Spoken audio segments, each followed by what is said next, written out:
This is the Reolink Argus 4, and it's going to let you see 180 degrees without pan and tilt.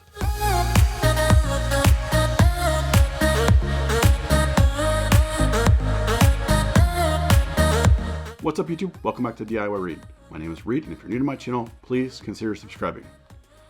I'm just blown away with this camera. I don't know what else to say. Actually, I have more to say, but I really am just blown away. It's been a while since a security camera has surprised me, and this is one of them.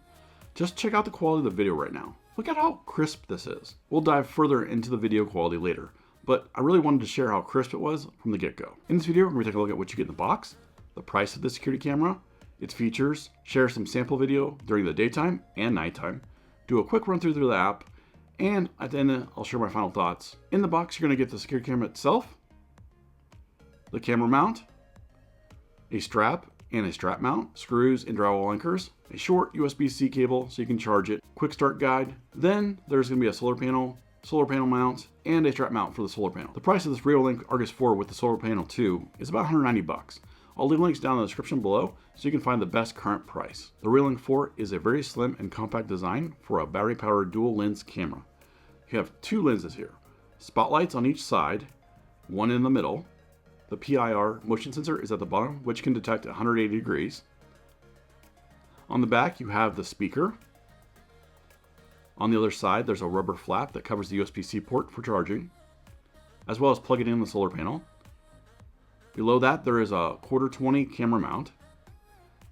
And then there's another rubber flap that covers the micro SD card slot and the power button. So as far as the features go, it has two lenses for 180 degree field of view. Both of these lenses are stitched together on the camera for 4K resolution picture. It's basically like you have two cameras, well, you do have two cameras, and it takes it and puts it together so it looks like one panoramic view. It does have a weird 5120 by 1440 resolution at 15 frames per second, but that's because of the 180 degree panoramic view setup. While it does have a beautiful 180 degree horizontal field of view, it does have a smaller 50 degree vertical field of view. This may not be an issue for most, but I can see where it might cause a problem. It just depends on where you're gonna put this camera. Now, it does have the ColorX sensor for color night vision, which provides a pretty good color video in low light. If that's not enough, it does have 300 lumen spotlights that can light up whenever you need for better clarity. There really isn't a need for infrared night vision here. The battery is a 500 milliamp rechargeable battery, and the solar panel will at least help keep it charged with the 6-watt Reolink solar panel too. As long as you get a little daylight during the daytime, it's about maybe 10 to 15 minutes, this thing will keep charged pretty much forever. About 10 to 20 minutes or so of sunlight is going to keep this charged for at least one day. We kind of mentioned this before, but the PIR motion sensor is 180 degree detection, along with person, pet, and vehicle detection. This comes without any subscription fees. It's compatible with Amazon Alexa and Google Assistant, and it's also Wi-Fi 6 ready with dual band 2.4 and 5 GHz connection.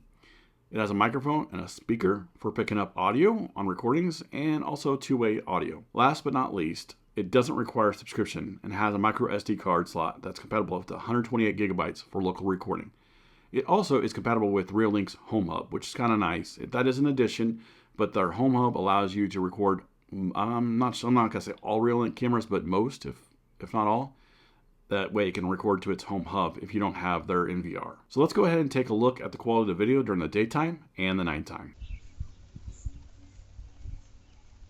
This is the quality of the video during the daytime and the audio quality that you're going to get out of the camera.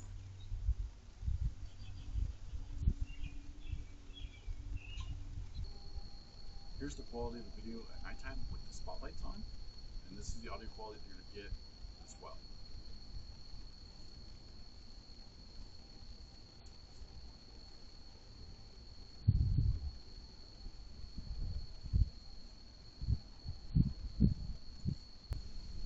Here's the quality of the video at nighttime with color night vision.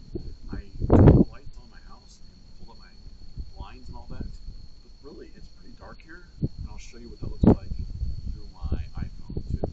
This is what you get from the quality of the video and the audio.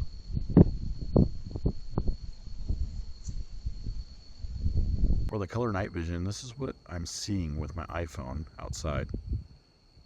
So this is where the camera's facing. And then here's the light that I have from my house. So this is the only light that it's seeing. And about, I can't even see my hand, but this is right here front of me is where I was standing. Now, let's take a quick look at the smartphone app. Okay, so this is the Reolink app. And as you can see here, you got a preview of what looks like my backyard. It is my backyard.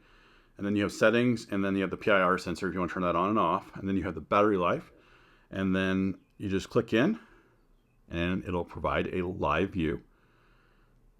And here is a live view of my backyard. As you can see, this is my full backyard. I have a fairly large backyard, and you can see left to right. You see the left fence and the right fence. This is a very wide view, 180 degrees, obviously. But as you can see, my backyard is also pretty deep, and all you can see is the top of the fence at the very back. So this location for the camera is not too bad because you're going to be able to see pretty much everything that's going on, except maybe whatever's going on behind the swing set there, or possibly obviously behind the tree.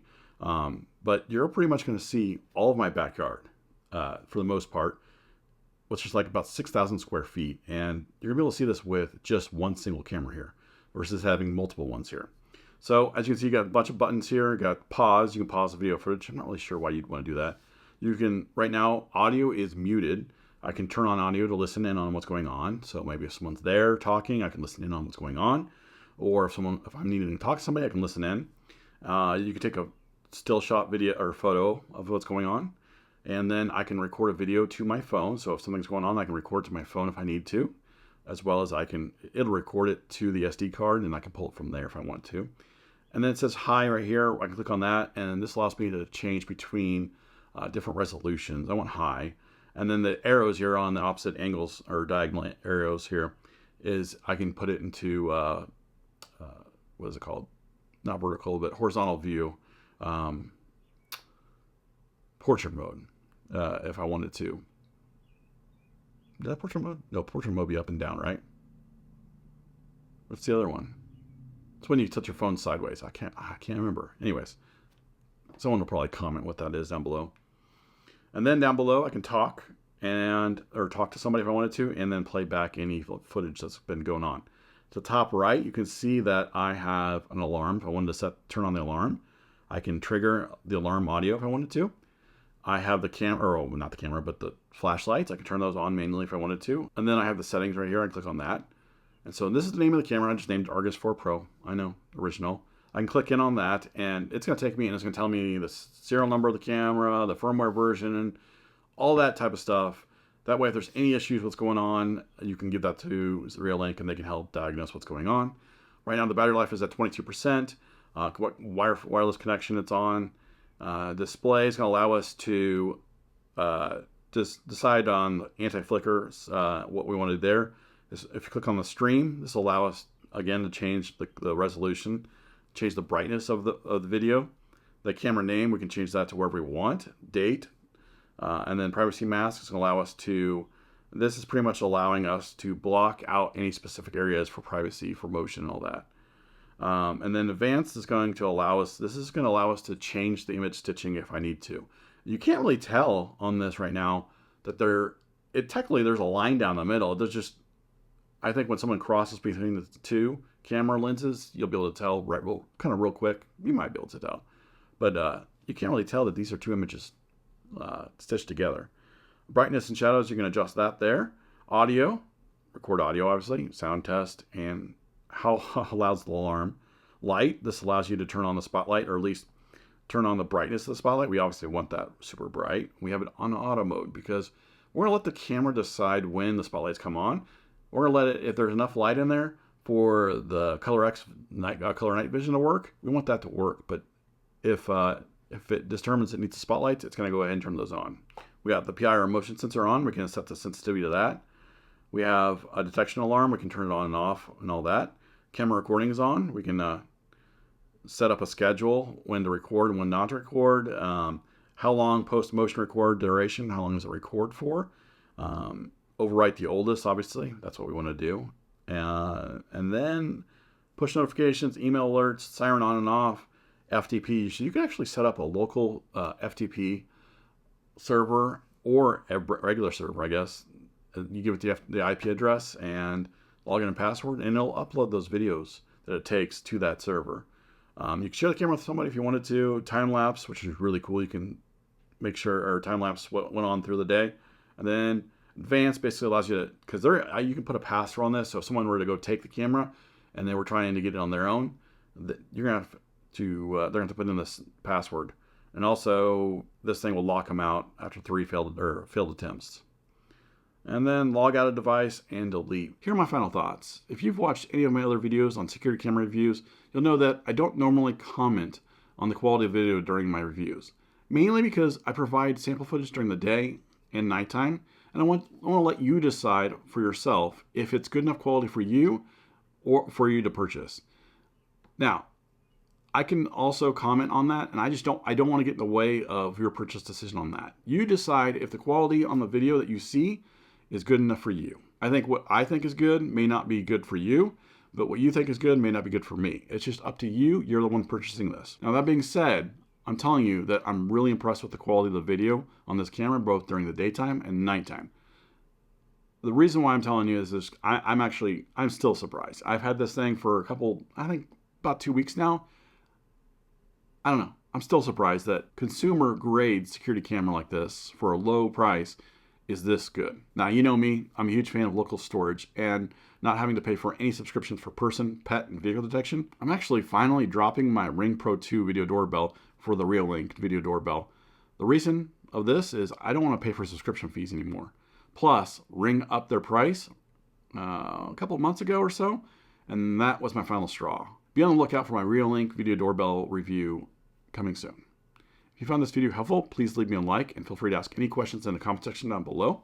I'd love to hear from you. If you're new to this channel, please consider subscribing for more tech reviews, home automation, and home and automotive how-to videos. Thanks for watching, and I will see you next time.